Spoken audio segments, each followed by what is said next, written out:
Tel Aviv meledak dalam kepanikan. Langit malam yang biasanya terang mendadak menjadi kelam.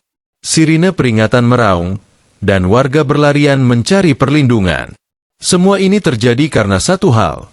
Rudal-rudal jarak jauh dari Yaman berhasil menembus sistem pertahanan Israel dan menghantam jantung kota Tel Aviv. Tidak ada yang menyangka. Tidak pula para analis militer yang selama ini percaya bahwa pertahanan Israel nyaris tak tertembus. Tapi malam itu, semua keyakinan itu hancur. Rudal-rudal yang diluncurkan dari ribuan kilometer jauhnya, kini meledak tepat di kawasan pusat ekonomi dan pemerintahan Israel. Pertanyaannya, bagaimana bisa rudal dari negara yang sedang porak-poranda seperti Yaman mampu menembus pertahanan berlapis milik Israel? Siapa yang membantu mereka? Sebelum kita lanjut membahas fakta mengejutkan ini, jangan lupa untuk klik tombol subscribe dan aktifkan lonceng notifikasinya. Kejadian luar biasa ini terjadi pada dini hari waktu Tel Aviv. Beberapa ledakan besar terdengar bersahutan dari pusat kota. Warga yang tengah tidur panik dan segera berhamburan ke tempat perlindungan bawah tanah. Banyak yang belum tahu bahwa rudal-rudal yang menghantam ini berasal dari ribuan kilometer jauhnya, diluncurkan dari wilayah Yaman, sebuah negara yang selama ini lebih dikenal sebagai negara miskin yang dilanda konflik internal. Namun jangan salah, Yaman, terutama kelompok Houthi, telah sejak lama mengembangkan kemampuan rudal jarak jauh dengan bantuan dari Iran. Dan kali ini, mereka menunjukkan kepada dunia bahwa mereka bukan hanya bisa menyerang Arab Saudi, tapi juga bisa menjangkau Israel. Sumber-sumber dari intelijen internasional menyebutkan bahwa rudal yang digunakan adalah jenis Quds 3, rudal jelajah yang memiliki jangkauan hingga lebih dari 2000 km. Rudal ini terbang rendah dan sulit terdeteksi oleh radar. Yang mengejutkan lagi, rudal-rudal ini berhasil menembus sistem pertahanan Iron Dome dan Arrow milik Israel, sistem pertahanan udara yang digadang-gadang sebagai salah satu yang terbaik di dunia. Menurut keterangan resmi pemerintah Israel, setidaknya 3 rudal berhasil lolos dan menghantam wilayah strategis di Tel Aviv. Salah satunya meledak tidak jauh dari gedung pusat militer, satu lagi menghantam kawasan bisnis dekat Menara Azrieli, dan satu lagi jatuh di dekat fasilitas komunikasi penting. Kerusakan yang terjadi cukup parah.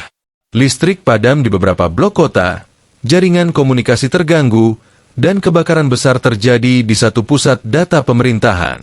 Tentara Israel langsung dikerahkan untuk mengamankan lokasi. Ambulans lalu lalang membawa korban luka, dan evakuasi besar-besaran dilakukan. Perdana Menteri Israel menggelar rapat darurat dan langsung menyatakan bahwa serangan ini adalah deklarasi perang terbuka dari kelompok Houthi Yaman. Namun yang lebih mencengangkan adalah reaksi masyarakat Israel sendiri. Banyak yang merasa marah dan kecewa, bukan hanya kepada kelompok Houthi, tapi juga kepada pemerintah dan militer mereka yang dianggap gagal melindungi ibu kota. Media Israel dipenuhi kritik tajam. Banyak yang mempertanyakan, bagaimana rudal dari negara yang miskin dan terisolasi seperti Yaman bisa lolos dan menghantam Tel Aviv? Beberapa analis bahkan menyebut bahwa ini adalah salah satu kegagalan paling memalukan dalam sejarah militer Israel. Sementara itu, di Yaman, suasana sangat berbeda. Ribuan orang turun ke jalan merayakan keberhasilan serangan ini. Mereka mengibarkan bendera Houthi dan meneriakkan slogan-slogan anti-Israel dan pro-Palestina. Menurut juru bicara Houthi, serangan ini adalah bentuk solidaritas terhadap rakyat Palestina yang selama bertahun-tahun menderita akibat agresi militer Israel. Mereka juga menyebut bahwa ini baru permulaan. Jika Israel tidak menghentikan serangannya di Gaza, maka lebih banyak rudal akan diluncurkan. Iran pun ikut buka suara. Meski tidak secara langsung mengakui keterlibatannya, tapi mereka menyatakan dukungan moral dan politik terhadap langkah-langkah resistensi yang dilakukan kelompok Houthi. Ini tentu menambah rumit konflik di kawasan. Dengan adanya serangan dari Yaman, kini Israel tidak hanya menghadapi perlawanan dari Gaza dan Hizbullah di Lebanon, tapi juga dari selatan Jazirah Arab. Analis menyebut bahwa Israel kini dikepung dari 3 arah, utara oleh Hizbullah, timur oleh milisi Syiah Irak dan Iran, dan selatan oleh Houthi Yaman. Situasi ini membuat posisi Israel sangat tidak nyaman. Apalagi, Amerika Serikat yang selama ini menjadi pelindung utama mereka, kini juga sedang sibuk menghadapi masalah domestik dan konflik global lainnya. Gedung Putih merilis pernyataan mengecam serangan tersebut, namun tidak menjanjikan bantuan militer langsung. Sebaliknya, negara-negara Arab seperti Suriah, Lebanon, dan Irak justru memuji langkah berani Houthi. Mereka menyebut ini sebagai titik balik bahwa dunia Arab bisa melawan dominasi militer Israel. Dalam perkembangan selanjutnya, Israel dikabarkan tengah mempersiapkan serangan balasan ke wilayah Yaman. Namun ini bukan perkara mudah, karena untuk menyerang Yaman, Israel harus melintasi beberapa negara lain dan itu bisa memicu ketegangan baru.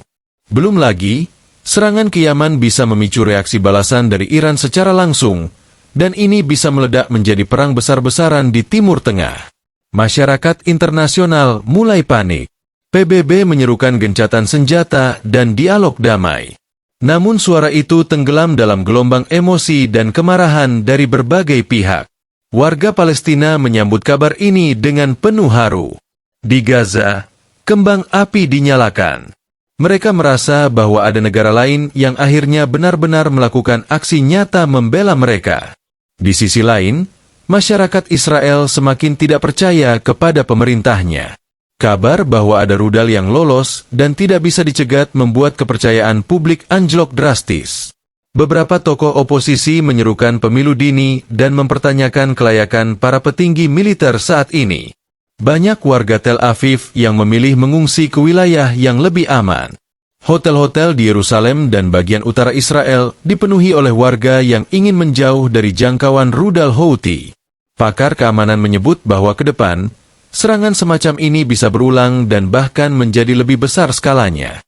Israel harus bersiap menghadapi realita baru, bahwa musuh-musuh mereka kini bukan hanya di perbatasan, tapi juga di tempat yang sangat jauh, dan memiliki kemampuan untuk menyerang jantung negaranya.